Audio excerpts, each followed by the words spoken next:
Hi, Jen. Welcome to the Integrative Health Coach Success Podcast. Hi, Julia. I'm so happy to be here. Thanks for having me. Yes, we're happy to have you. It's always exciting when I get to interview kind of one of our own at EquiLife because we have a little bit of a relationship, certainly through work. And I'm really excited for what we're going to chat about because I think it's a very popular in the sense like topic that a lot of coaches probably feel this, but it's a very under discussed topic. So I'm looking forward to diving in. What we'll do first is if you could share with our listeners what you're currently doing with your Integrative Health Practitioner certification and what that kind of looks like. Sure. Yeah. Thanks. And so right now I feel very fortunate to be here at EquiLife, and Julia, it's so fun to get to talk with you more than just in our weekly meetings and everything too. So this is a real treat. But I started out, like a lot of people, I had a ton of health issues growing up, and I had, a lot of issues with migraines. I had a lot of issues with my cycle. And so I kind of got into this nutrition space because I needed to help myself. And so I learned a whole lot about nutrition and toxicity and learning how to cook. And so I kind of started out in that nutrition space, teaching people about cooking. And eventually I started my own practice once I became IHP certified. And I've been focused on fertility mostly. And more recently, I worked in an integrative psychotherapy space also. But now I'm here at EquiLife, and I'm getting to combine all my passions and getting to grow alongside all of you guys. And so I feel really fortunate to be here. Yes. Thank you. So, it's always exciting when you can kind of see things evolve from like when you look back and it's kind of like, oh, here I was. And, you can see things evolve. And, sometimes when we feel like, oh, we're exactly where we're supposed to be, in this moment and kind of using all of our biggest passions and tools and all of that to help others. It's always nice to look back. So what I would love to dive into kind of as a topic is you and I were discussing kind of how we both feel like in this health and wellness space, right? As health coaches, as practitioners, we are oftentimes, helping other clients. We're helping our clients, whether it's get well, whether it's, with their mindset, whether it's with choices that they're making. And oftentimes we can be in the midst of our own healing journeys, whether it's emotional healing or, actual physical healing, working through protocols. And I'm curious if you have kind of things to say as far as the importance of, allowing ourselves some grace or tips around that. Let's kind of just have this general conversation about what that can look like, because I think there's a lot of IHP coaches that are likely listening who are going to hear what I just say and go, oh my gosh, yeah, I totally, sometimes like I feel like, how am I the one that's helping the other people because I still need help myself? So what are your kind of like strong opinions on that? Because I think you are an expert in kind of that mindset piece. Yeah, I have a lot of thoughts on that. And I think it's easy for us to talk about things we have struggled with in the past. It's easy to say like, oh, I've been there. I dealt with that health issue, and now I'm maybe a little bit further on that trajectory. And, that can be okay. It definitely builds empathy and, you feel that connection with clients. But like, what do you do when you're really in it, when you're in the midst of this like struggle, whether it's health, whether it's, a trauma, something like that.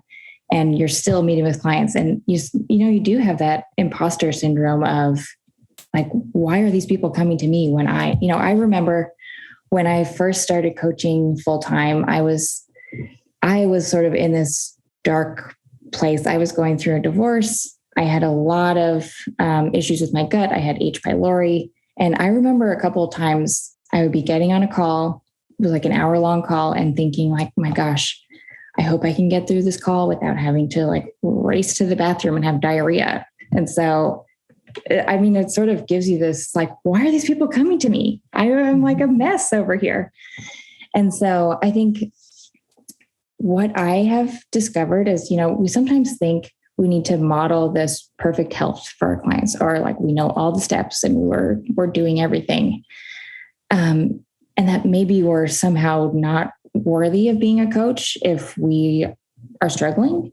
But really, if there's anything that I would want to model to clients, it's this self-compassion piece, like being comfortable with setbacks in our health, not seeing them as something to be ashamed of or to not talk about or hide, but sort of normalizing that health journey, knowing that there are going to be times when you're thriving and there are going to be times when you're sort of not.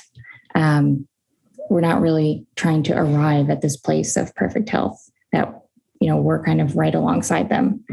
And so, yeah, I think it's important to have that self-compassion piece, being comfortable with not being at that healed place. Because I think a lot of times we wait to start coaching or we wait to do whatever we want to do until we're sort of in this healed and balanced place. And that doesn't always really exist. It's sort of like we're always kind of tweaking, we're always kind of changing things and improving, a couple steps forward, maybe a couple steps back. And so we kind of just have to dive in there. And I think it ends up being a gift because you really do connect with people. You really do. When I work with people who have been through divorce or have some kind of stress or HPA axis dysregulation, I just feel like, wow, I have so many thoughts about this. I know what that feels like to be at this place of feeling like totally desperate. And so I think it ends up being pretty helpful. And I think it ends up most of the time being one of your strongest, one of your biggest strengths in coaching. Yeah, because you truly, I think there's a lot of people who may hear a story and go, wow, that sounds hard. You could conceptualize that it sounds like that person has a lot on their plate or they're dealing with a lot, but to actually know through experience what that feels like, you're able to empathize and connect on a completely different level that you otherwise, wouldn't. And we've, talked about this a lot on other episodes, how so many people, especially, clients of ours, are just looking for connection, acceptance, some sort of like, I hear you, I see you, like I'm going to be your kind of support here, with boundaries, but be your support in this process of getting well. And when we can feel connected to the person who's doing that for us, it's oftentimes a much more like authentically, supported process, I think, where people feel like, wow, she truly cares. Not only does she get it, but she cares. And she's on the other side of the screen, willing to help me. I can do this for myself too. She did it for herself. And it's kind of just this entire supportive type of relationship. And when we kind of put on that perfection piece, like that persona that like, I got it all together, people can kind of feel like, oh, no, I don't know if I can be vulnerable. Like what happens if she thinks I'm crazy or she's judging me for the fact that, I've gone through this or I've done that. And so other people can kind of let their guard down. We can see what they're dealing with and we can support them better. It's this evolution of kind of just trust and acceptance that I think makes the process so much more beneficial for everybody. Yeah, I totally agree. And I think, if you're in the past, if I had met with someone who I thought of as kind of, they've got it all together, I wouldn't want to say the whole deal of what was going on with me. When someone kind of offers that little piece of vulnerability of saying, yeah, I'm either I have been there in the past or I'm kind of like still in it. It really opens up that space to feel like I can really be vulnerable. I can really say everything that's going on. And I think when you're coaching, it's essential to have your own support, to have, if you go to your own health coach or if you have a therapist or a shaman or, whatever kind of resonates with you, I think you have to have that space where you as a coach can feel like totally vulnerable and have some, be able to share everything and someone support you in that way. Yes. Otherwise, it kind of spills over into your whole life and sometimes can spill over into clients and they're like kind of in an inappropriate way. You don't want to be doing that. But I think it's good to share a piece of what's actually going on with clients, but you don't want it to be too much. And boundaries, so important. I feel like most people in coaching that's sort of an area of growth for a lot of us. I know it is for me, knowing what the right boundaries are. So I think when you're in that hard space and you're still in a profession that's sort of giving, guiding, you absolutely have to have a support system of your own. And, I love going to therapy. That's probably my most favorite part of my week is going to therapy. And I think it's kind of interesting to explore all sorts of modalities of your own healing when you're in this space. I've done, like yoga therapy, I think is incredible. There's so much out there, lots of good support. So I think if you're in this kind of role, you need to have someone to kind of spill all of your own vulnerability out onto as well. Absolutely. Yeah, because that allows you to then strengthen your own process of, your healing. And I think that the one piece that I want to highlight that you said was, it's good to like connect with, I've been there, I've experienced that, but then that implies like, I've experienced it, I'm through it, and like, here I am, which can be super inspiring. And we should share those stories.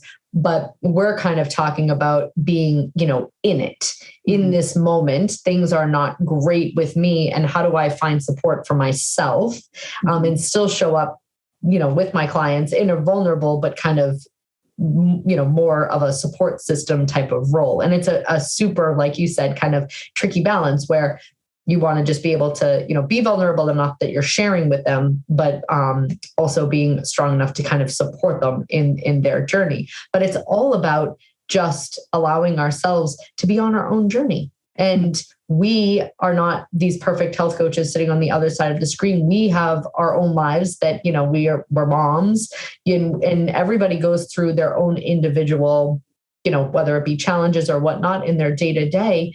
And we show up at the best place for our clients. And like you said, having somebody who gives us support is so crucial, because then we're able to kind of rely on somebody else besides ourselves for kind of carrying that load, right? Because ultimately, as a coach, as a mom, regardless of what you're doing for work, I think when you're the one that's responsible for kind of fixing it, carrying it, all of that, and also seeing it and ciphering through like, what are the issues here?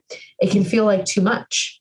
Totally. Yeah. And I think that's so true. And sometimes when you're in that space, you kind of like lose a lot of sense of yourself. You feel like, okay, we both got 2 young kids, and that's a lot of giving, and, it's wonderful and everything, but you take on this big responsibility in your life. And then when you're in sort of a hard place, definitely having support helps you kind of connect back with who you actually are. I know when I was, getting a divorce, something I never imagined this place that I would be in.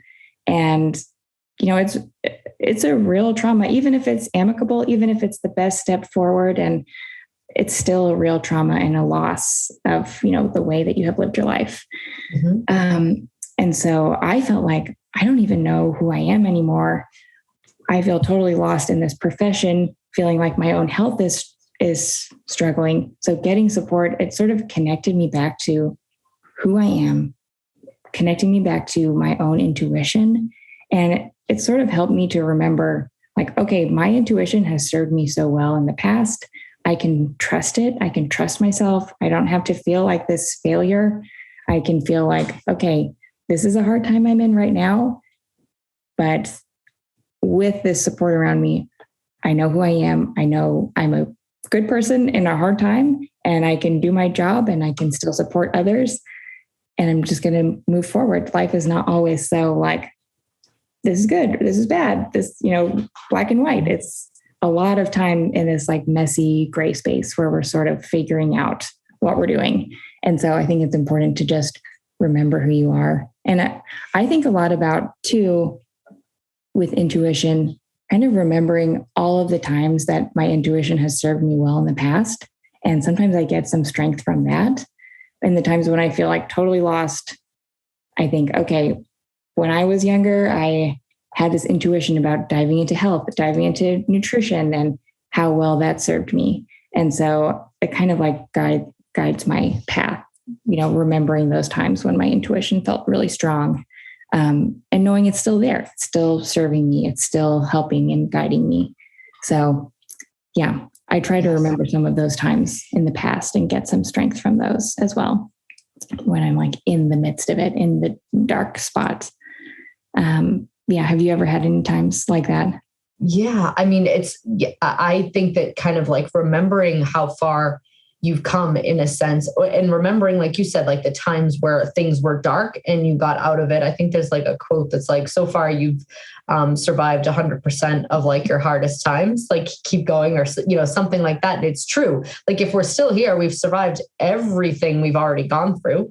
And anything that it's taught us, we've kind of carried to this point. And remembering kind of our strength and, like you said, our intuition, or whatever you've kind of brought out of some of those darkest times, is just proof that like this is just another hard time. You're still an amazing mom, a wonderful coach, like all of those things, having a hard experience, and that you're going to kind of get through it and come onto the other side. And just because you're having a hard experience doesn't mean you're any less of a wonderful source for somebody else to kind of, to be coaching somebody else. And I think that, we can kind of get like, oh gosh, if I'm going through this, like, this is, how am I going to show up for somebody else? But we can still do that while we're on that journey of our own, right? Like it's not that linear process. There's always these diagrams of like, you don't start here and then end up here on your journey. It's like kind of like this twirling maze that we're all on. Mm-hmm. Totally. Yeah. I love that image of the healing. It's kind of all over the place sometimes. And I think getting comfortable with that is really essential because, I know I have had a lot of perfectionist tendencies in the past. And I think, a lot of people do. A lot of women, I know it's sort of like a general statement, but a lot of women are sort of raised in society to be pretty perfect at what they're doing. And so I think I felt so much shame in anything that was going wrong. And so I think being divorced and having my own health struggles, it was like, I'm not perfect. This is hard for me to accept. It's really hard. And so I think it really taught me it is okay to not be perfect. That doesn't even exist as a concept to be perfect. And so I think that is something that I hope spills over with my clients as well, that we have to be comfortable with setbacks. And I think sometimes still at work, if I'm having a follow-up with a client and maybe something I suggested, a supplement or something, it doesn't work out perfectly for them.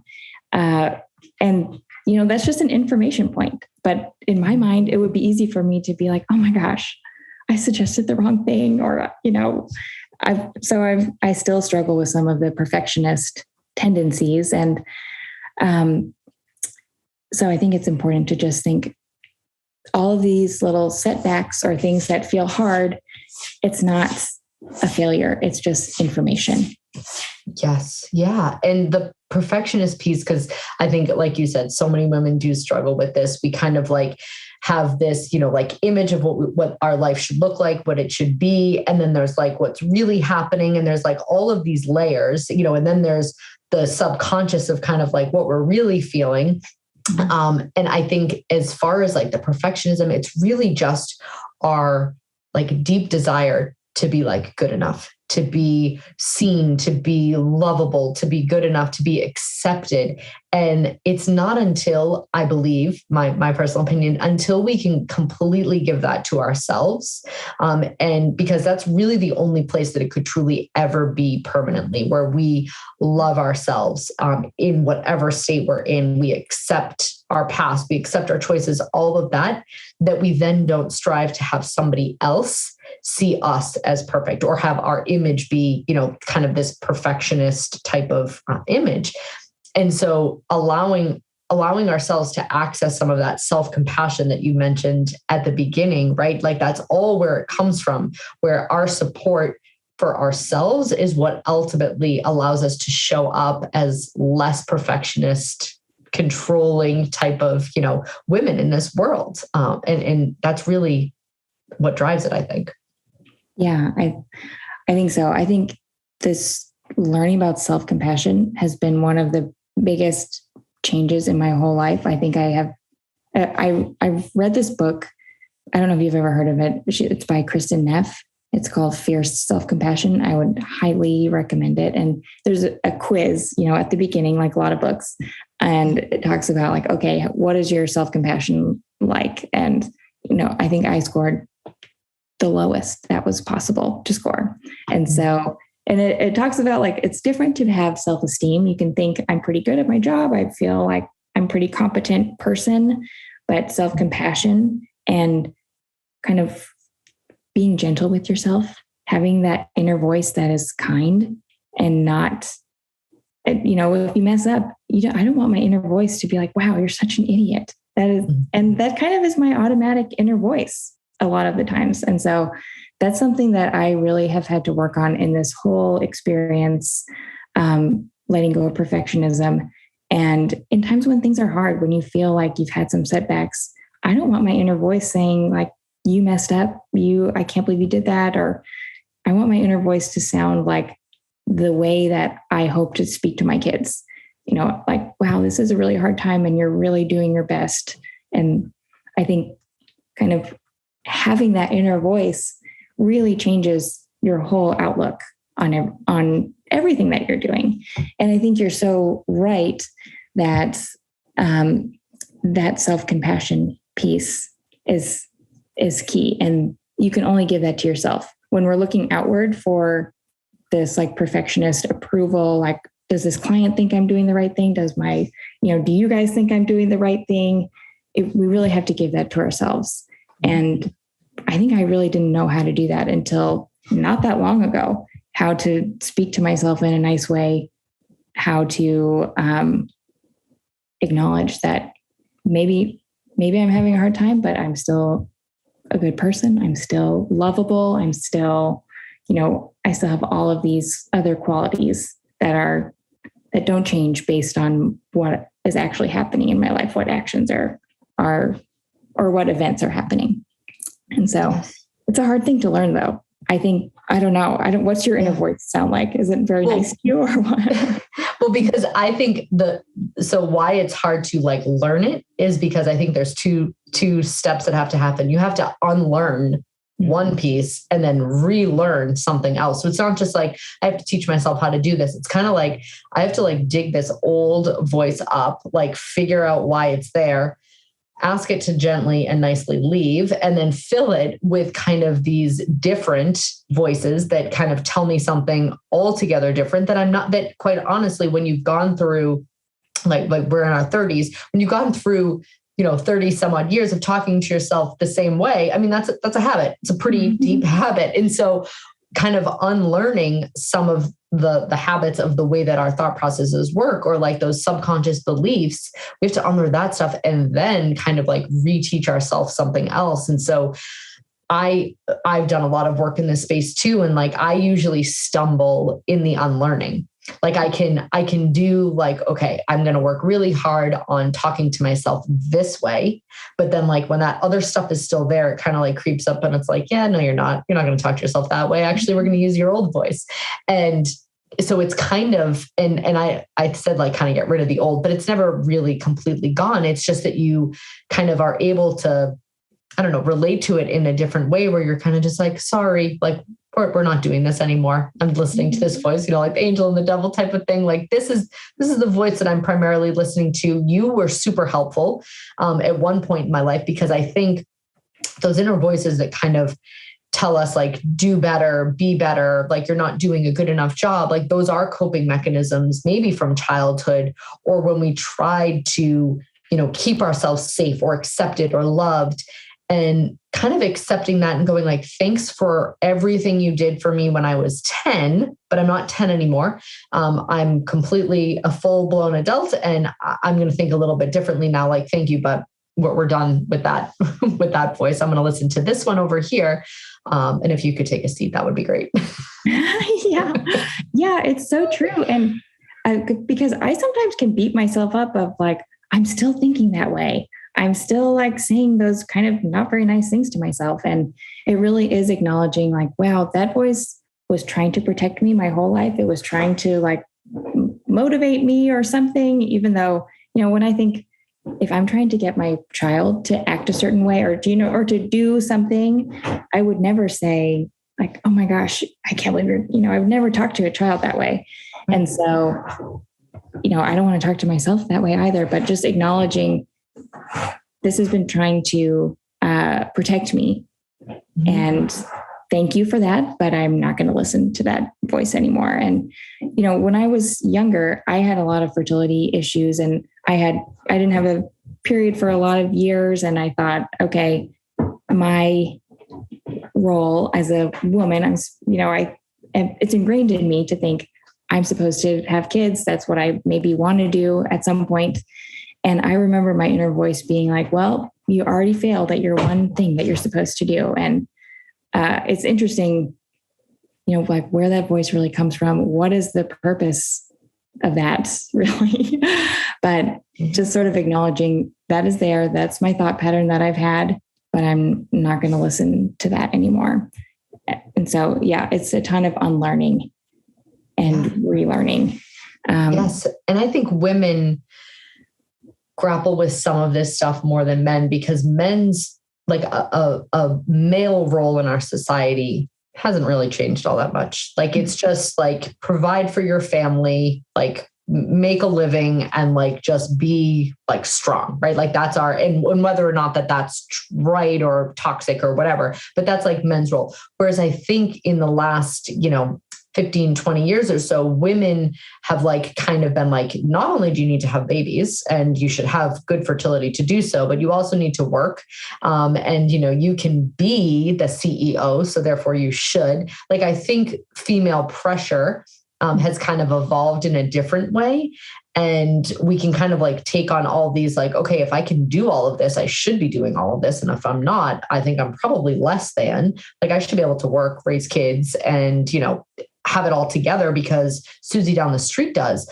But I don't think our female systems were ever designed to, quote unquote, do it all, right? Like the amount of stress that our bodies are under affects our hormones, and it affects our mood and how we're able to show up and how calm or regulated we can, it's so much more complicated, I think, based on what our biological system was supposed to kind of be doing versus what modern day society expects and allows us to do, that we kind of therefore feel pressured to kind of match, if that makes sense. Right. Yeah, that totally makes sense. And yeah, I think it's, a lot of the roles that we have, it's tricky. It's hard to navigate in modern society for sure. And there is so much pressure, and I think it's easy to, for me, it's easy for me to compare and to think, well, this person is doing that. She's got a great job and she's got these kids and she's got everything together. And, I think, we've all heard the comparison is the thief of joy. And, but I think it's really true. And I have to remind myself sometimes that I would be jealous of myself at another period in my life. There were times when I was like, wow, wouldn't it just be great if I were actually coaching, doing the things that I wanted to be doing? And so I kind of have to remember that I'm like, where I am right now, this is where I'm supposed to be. This is where my intuition has brought me. This is where my strengths, like all the ups and downs, have brought me. And so it's helpful to stay sort of grounded, because it's totally easy to look at to look at you, Julia, or to look at anyone and be like, wow, they really got it all together. How are they doing so much? And, we have to kind of remember that where we are is where we're supposed to be. And, I'm very like Vata minded, and I can get a lot of anxiety. I can get in my head a whole lot, and I can make up a million future problems for myself. And I think it's so important, especially in the times when you're in a struggling moment, to stay present and to not think, okay, in the future, it'll be easier, or in the future, I'm going to have things will be different, or things will be harder or easier or whatever. I think it's so important to just say like, okay, right now it is hard. I can breathe. I can take care of myself. And for me, I find I get it I get a lot of anxiety at night. I get in my head, I kind of spiral into this dark place if I let myself. And I think because I'm on all day, we're on all day with our kids, we're on all day with clients and work. And then at night when we go to sleep, when the kids go to sleep, we're like alone with our thoughts. And sometimes that can be like not a great place for me. And so I found I really need to nurture myself at that time. I need to take a bath. I need to do some breath work. I need to do some stretching. I need to listen to a meditation. If I don't cut out that hour to really take care of myself, I'm going to feel like really flailing the next day. I'm going to be more anxious. And so those times when you're in sort of the trauma time, when you're in a dark period, I think it's so essential to care for yourself and to really treat yourself. I think about when my kids are sick, the way that I take care of them. I'm really trying to be extra nurturing, feeding them well, giving them lots of rest. You don't have to do anything, just recover. And so I try to treat myself like that when I can. And so at like 9 o'clock to 10 o'clock time, I know I should really be going to bed. And, eventually I am around 10, but I try to treat myself like I would treat my 5-year-old. And so that's helpful for me, at least.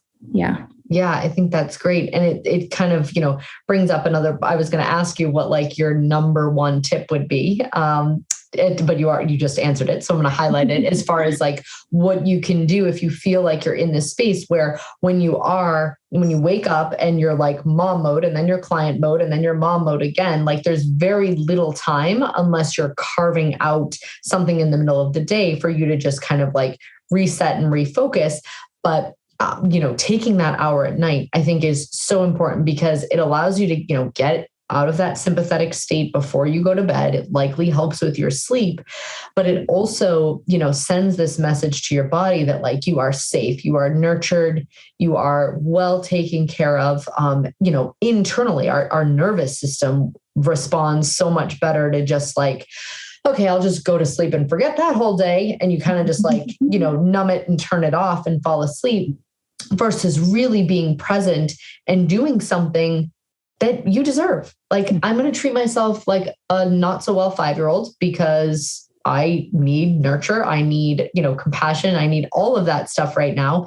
And it's so much different and so much more beneficial than just, I'll just go to sleep. Because, it's not like you're, having Ben and Jerry's and like doing something destructive, right? To make yourself feel better if you just go to sleep, but you're actually sitting with and acknowledging the fact that like, this is a hard time of day for you. And if you don't do something to shift it, to nurture it, to take care of it, it can kind of like rear its ugly head the next morning when you wake up.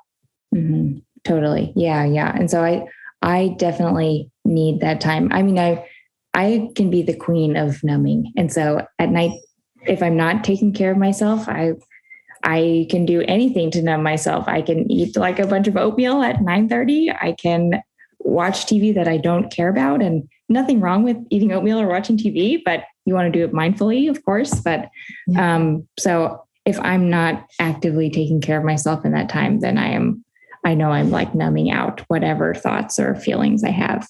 So yeah, I'd say taking that time when you need it is so important. But also finding things in the day too.